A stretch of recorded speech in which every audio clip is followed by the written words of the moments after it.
Hello good morning बच्चों। तो हम लोग पढ़ रहे थे 10th नंबर चैप्टर बिहार का इतिहास। तो बिहार के इतिहास में ही हम लोग आगे बढ़ेंगे। इसमें जनरली हम लोग क्या पढ़ रहे हैं, बिहार का संक्षिप्त इतिहास पढ़ेंगे। इसमें ऐतिहासिक कालक्रम यानी कि ईसवी और ईसा पूर्व के बारे में पढ़ेंगे कि कौन कौन सी घटनाएं ईसा पूर्व में हुई है और कौन कौन सी घटनाएं ईसवी में हुई है। समझ गए? यानी एक तरह से मान लो कि जो भी हमने पढ़ा है इससे पहले उसी का एक तरह से रिविजन है कि नहीं। तो आज सिर्फ हम लोग पढ़ेंगे ईसा पूर्व, ठीक है। ईसवी जो सन है वो बाद में पढ़ने वाले हैं। तो जो आज ईसा पूर्व है उसको फिनिश करते हैं। देखिएगा जो भी आपको मैंने पढ़ाया था वो भी देखिए इसमें बीच बीच में आएगा कि कौन कौन सी घटनाएं हुई है, ठीक है। तो ये जितने भी हैं इंपॉर्टेंट है और ध्यान में रखना है, इसको याद रखना है। लिखा हुआ है कि 1 लाख पूर्व पूरा पाषाण काल में अवशेष जो है मुंगेर एवं नालंदा जिले के उत्खनन से प्राप्त हुए हैं। सोच लो कितना साल पुराना है, पूर्व पूरा हुआ 1 लाख पूर्व पूरा पाषाण काल के जो अवशेष कहाँ मिला है, मुंगेर और नालंदा जिला मिला है। सबसे ज़्यादा पुराना अगर पूछेगा कि अगर पुराना क्या बोलते हैं अवशेष कहीं मिला है तो कहाँ मिला है, 2 जगह जी मिला है, मुंगेर जिला और नालंदा जिला मिला है, ठीक है। अब आते हैं 1500 ईसा पूर्व के बीच में। 1500 ईसा पूर्व में क्या हुआ है, ये देखो कितना है, 1 लाख ईसा पूर्व था, समझ रहे हो। और ये 1500, तो 1500 में क्या ईसा पूर्व में क्या हुआ है, कि जो भी हम इस बोल लेंगे जो भी डेट दिया रहेगा सब समझना है कि ईसा पूर्व में है, ठीक है। ध्यान देना। और ईसा पूर्व में एक बात ध्यान रखना है, जैसे जैसे टाइम बढ़ता क्या होगा, वो क्या होगा, धीरे धीरे घटेगा। ईस्वी में क्या होता है, जैसे 2024 है तो 2025 हो जाएगा, 2026 हो जाएगा, इस तरह से होता है ईस्वी के अंदर। लेकिन ईसा पूर्व के अंदर क्या होता है, वो घटता है। जैसे कि अगर 24 है तो 23 हो जाएगा अगले साल, फिर 22 हो जाएगा, ऐसे होता है, ठीक है। तो ये ध्यान देना है। तो 1 लाख पूर्व में हम लोग पता चल गया सबसे पुराना अवशेष कहाँ मिला है, मुंगेर और नालंदा में। 1500 ईसा पूर्व में आता है, तो 1500 पूर्व में क्या लिखा हुआ है, नवपाषाण काल के अवशेष जो मिले हैं वो कहाँ मिले हैं, चिरांद तथा वैशाली जिले में मिले हैं। सारण जिले के चिरांद में। देखो अब हिस्ट्री आपने पढ़ा होगा, शुरुआत करा होगा आपने, एल्यूशन पढ़ा होगा, मैंने पढ़ाया है। तो आपको बताओ कि पूर्व पूरा पाषाण काल क्या होता है, फिर नव पाषाण काल क्या होता है, ठीक है, समझ गए। तो ये आपको बता चुके हैं। तो नव पाषाण मतलब नया पाषाण काल, और क्या ये समझ सकते हो। तो 1500 ईस्वी को ईसा पूर्व को क्या बोलेंगे, नव पाषाण काल बोलेंगे। और इसके अवशेष कहाँ मिले हैं, इसका अवशेष मिला है सारण जिला और कौन से जिला, वैशाली जिला में। सारण जिला में कहाँ, चिरांद में मिला है, और वैशाली जिला में कहाँ, चेचर नामक स्थान पर मिला है। याद रहेगा, चिरांद और चेचर दोनों आराम से याद रहेगा, चिरांद और चेचर। चिरांद सारण जिला में है और चेचर कहाँ है, वैशाली जिला में है। तो इसके अवशेष मिले हैं, ठीक है। अब आते हैं 1000 ईसा पूर्व में। 1000 ईसा पूर्व में ताम्रपाषाण काल इसको बोलता है। ताम्रपाषाण यानी कि तांबे का ज़्यादातर इस्तेमाल होता था, इसलिए इसको क्या बोलते हैं, ताम्रपाषाण युगीन बोलते हैं। ऐसा युग जहाँ पे तांबे का इस्तेमाल सबसे ज़्यादा हुआ है, ठीक है। तो उस युग को क्या बोलते हैं, ताम्रपाषाण युगीन बोलते हैं। इसका अवशेष मिला है कहाँ, तो इसका भी अवशेष में मिला है चिरांद और चेचर में मिला है। अभी पढ़ चुके हैं, चिरांद कहाँ था, सारण जिले में, और चेचर कहाँ था, वैशाली जिले में। साथ में सोनपुर में मिला है। फिर सोनपुर के बाद क्या है, मनेर पटना से प्राप्त हुआ। पटना में के अंदर क्या है, मनेर एक जगह है, वहाँ मिला है। सोनपुर में गया एक जगह है, गया जिला नहीं की बात हो रहा है, ये सोनपुर में गया एक स्थान है, वहाँ पर मिला है, ठीक है, क्लियर है। तो ये हो गया। अगर ताम्रपाषाण युगीन अवशेष कहाँ से मिले हैं तो आपको याद रखना होगा। आपसे डायरेक्ट पूछेगा कि सबसे पुराना मतलब अवशेष कहाँ मिला, तो डायरेक्ट बोलिएगा मुंगेर और नालंदा में मिला, जिसको पूर्व पूरा पाषाण काल बोलते हैं, के अवशेष हैं, ठीक है। अब पूछेगा कि नव पाषाण काल के अवशेष कहाँ मिले हैं, सवाल ऐसे ही आएगा, तो बोलिएगा कि सारण के चिरांद में और वैशाली के चेचर नामक स्थान पर मिले हैं। फिर आपसे पूछा कि ताम्रपाषाण युगीन अवशेष कहाँ मिले हैं, तो आपको क्या बोलना है, चिरांद में मिला है, चेचर में मिला है, साथ में कहाँ मिला है, सोनपुर में मिला है और पटना में मिला है। पटना में कहाँ मिला पूछ सकते हो, तो पटना में लिखना है मनेर में मिला है, ठीक है। और देखो 1000 ईसा पूर्व को ही बोलते हैं पूर्व ऐतिहासिक काल ही हो जाता है, याद रखना है ये बात को। पूर्व ऐतिहासिक काल किसको बोलते हैं, 1000 ईसा पूर्व को बोलते हैं। अब आते हैं 1000 से 600 ईसा पूर्व के बीच में। इसमें क्या लिखा हुआ है, आर्यों का गांगेय क्षेत्र में आगमन हुआ था। गांगेय क्षेत्र का मतलब क्या होता है, गंगा वाला क्षेत्र, जैसे कि पटना हो गया, पाटलिपुत्रा जिसको बोला जाता था। आर्य के समय यहाँ क्या था, राजधानी था कि नहीं। तो आर्यों का आगमन कब हुआ था, 1000 से लेकर 600 ईसा पूर्व के बीच में हुआ था। कहाँ, गांगेय क्षेत्र यानी गंगा के किनारे हुआ था, समझ गए। आर्यों का आगमन हुआ।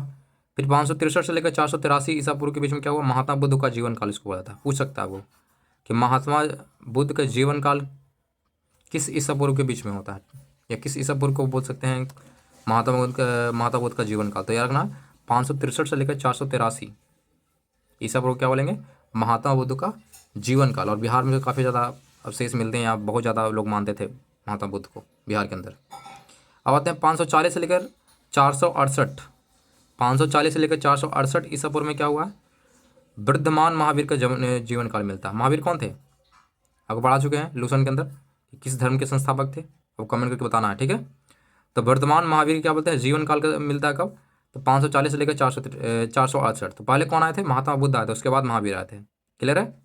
तो 563 से लेकर 483 के बीच में महात्मा बुद्ध का जीवन काल, और 540 से लेकर 468 के बीच में महावीर का जीवन काल का क्या बोलता है, जीवन काल बोल सकते हैं, ठीक है। ये याद रखने का ट्रिक है। जैसे आप पढ़ोगे महात्मा बुद्ध के बारे में पढ़ोगे, इससे याद डायरेक्ट याद रहेगा कि वो 563 से 483 के बीच में उनके बारे में जो भी पढ़ना रहेगा, है कि नहीं।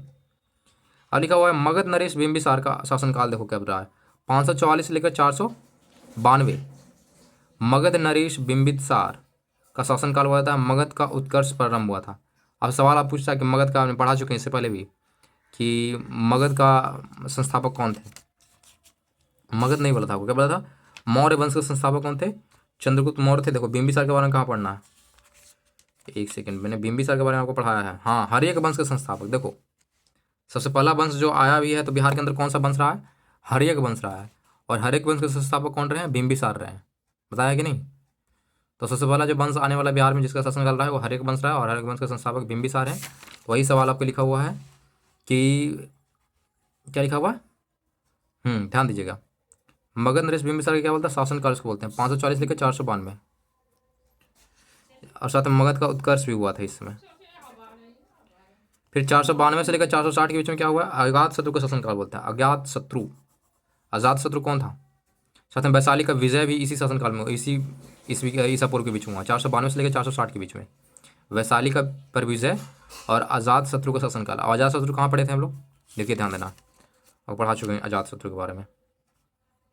अजात शत्रु कहाँ था, मौर्य वंश का कोई था ना, एक सेकेंड, नहीं, अजात शत्रु कहाँ था, हर एक वंश का एक राजा था। देखो अजात शत्रु, अजात शत्रु कौन था, 492 से लेकर 460 ईसा पूर्व क्या बोलते हैं, अजात शत्रु का शासनकाल, है कि नहीं। 492 से लेकर 460, और अभी हम क्या पढ़ रहे हैं, सेम टू सेम पढ़ रहे हैं।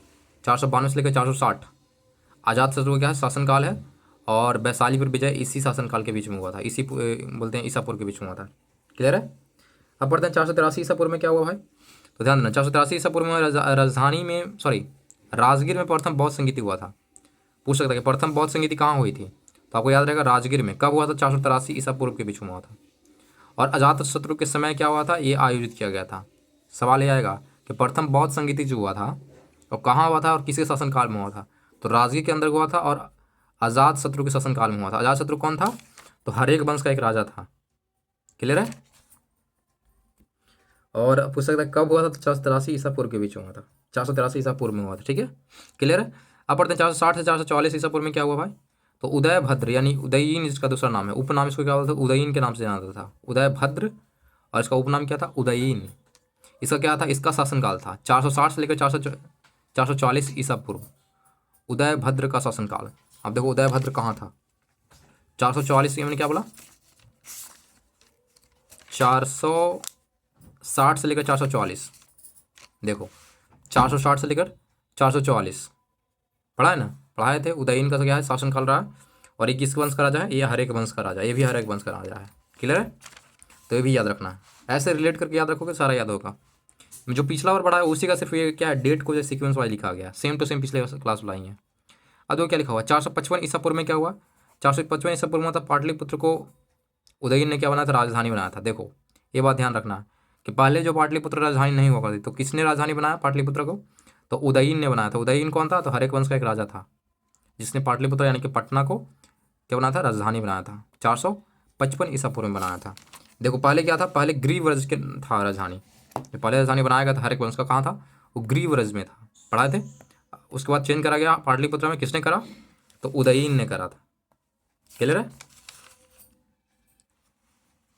नेक्स्ट पढ़ते हैं 412 से लेकर 340 ईसा पूर्व, 412 से लेकर 340 ईसा पूर्व में क्या हुआ, शिशुनाग वंश का शासनकाल आया। शिशुनाग वंश का शासनकाल, शिशुनाग वंश क्यों बोलते हैं भाई, शिशुनाग किस वंश का राजा था, पहले ये बताओ।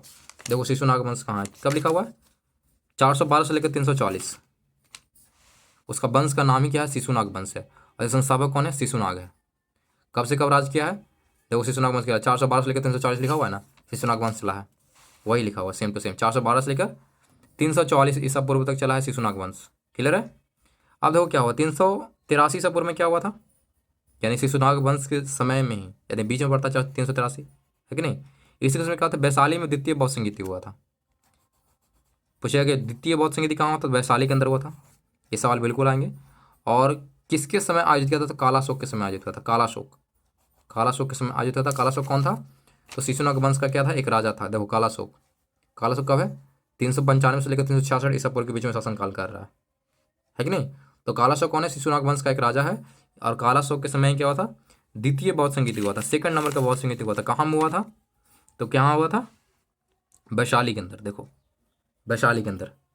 पहला क्या हम बताए थे आपको कि पहला बौद्ध संगीति कहाँ हुआ था, प्रथम बौद्ध संगीति राजगीर के अंदर। सवाल डायरेक्ट ऐसे आएगा, प्रथम बौद्ध संगीति कहाँ हुआ था, तो राजगीर में हुआ था। द्वितीय बौद्ध संगीति कहाँ हुआ था, तो वैशाली में हुआ था। प्रथम बौद्ध संगीति किसके शासनकाल में हुआ था, तो किसके शासनकाल में हुआ था, तो अजात शत्रु के समय हुआ था। अब पूछेगा कि द्वितीय बौद्ध संगीति किसके शासनकाल में हुआ था, कालाशोक के समय हुआ था। क्लियर। अब पढ़ते हैं आगे। देखिए 340 से लेकर 322 ईसा पूर्व में क्या हुआ था, नंदवंश का शासनकाल बोला था। नंदवंश, नंदवंश का शासनकाल किसको बोल सकते हैं, 340 से लेकर 322 ईसा पूर्व। ध्यान दीजिएगा, नंदवंश का शासनकाल। उसके बाद क्या आया, 344 से लेकर 322 से लेकर 150 में क्या, मौर्य वंश का शासनकाल। सब ऑलरेडी पढ़ा चुके हैं। देखो नंदवंश आया था 340 से लेकर 322 ईसा पूर्व में। और संस्थापक कौन है, तो महापदम नंद, महापदम नंद। क्लियर है। तो नंद वंश हम लोग पढ़ चुके 340 से 322 ईसा पूर्व। उसके बाद क्या लिखा हुआ, उसके बाद हमने पढ़ा 322 से लेकर 185 ईसा पूर्व। 322 से लेकर 185 ईसा पूर्व। डेट याद रखो तो सारे हिस्ट्री आराम से याद रहेंगे, ये जरूरी है याद रखना। 322 से लेकर 185 पूर्व में क्या था, मौर्य वंश। 322 से लेकर 185 ईसा पूर्व, मौर्य वंश का संस्थापक कौन था, चंद्रगुप्त मौर्य। क्लियर है। अब दो क्या है, 322 से लेकर 298 ईसा, चंद्रगुप्त मौर्य का शासनकाल बोला जाता है। चंद्रगुप्त मौर्य 322 से लेकर 298। मौर्य वंश संस्थापक कौन थे, चंद्रगुप्त मौर्य थे। लेकिन कोई खास टाइम पीरियड में ही काम शासन करेंगे, ये कि हमेशा थोड़ी करेंगे, इनको भी जाना है कि नहीं। तो इन्होंने शासन करा 322 से लेकर 298 ईसा पूर्व तक इन्होंने शासन करा। तो पूछ सकता है कि चंद्रगुप्त मौर्य का शासनकाल कब से कब के बीच में था, तो आपको डायरेक्ट बोलना है 322 से लेकर 298 ईसा पूर्व के बीच में। क्लियर है। नेक्स्ट लिखा हुआ 315 में क्या हुआ था, मेगासनीज का पाटलिपुत्र में आया था। ये बहुत इंपॉर्टेंट है।